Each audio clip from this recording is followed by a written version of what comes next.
Hello, traders. FX Pip Collector here. Today is Friday, June 14th, and I'm going to be analyzing the US dollar yen starting on the monthly, working my way down to the 1 hour time frame for the full top down analysis. So, in the dollar yen monthly, I'm definitely still looking at this as five waves up. I still think that this is potentially not over. We don't really have a break of structure, we don't have a lower high. We really have no reason as of yet to say this wave 5 is over, and it potentially could stretch out to one of these higher Fibonacci levels pretty easily. So I definitely would still be looking for longs on shorter time frames. Heading down to the weekly time frame, I still think this looks like a 1, 2, 3, 4, and I still think this looks like a 1, 2, 3, 4. Kind of still looks like we're in a wave 5 of wave 5 right now, which potentially is not over yet.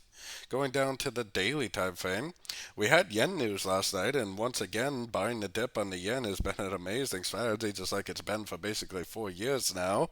If we do get a Fibonacci bounce, if we do get a very impulsive move down with a break of structure, you definitely could take it as a short.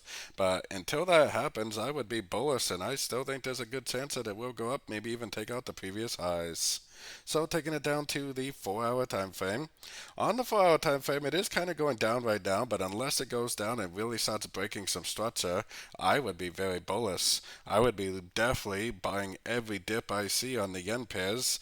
I still think that it's probably more likely to just keep on making higher highs and higher lows. Unless we see a very significant break of structure to the downside, I wouldn't even think about going short.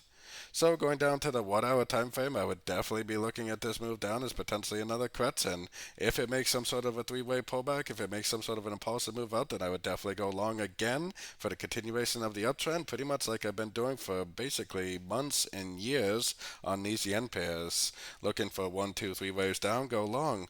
1, 2, 3 waves down, go long. 1, 2, 3 waves down, go long. That's exactly what I'm going to continue to do on these shorter time frames, is look for three-way pullbacks to go long for the continuation of the uptrend.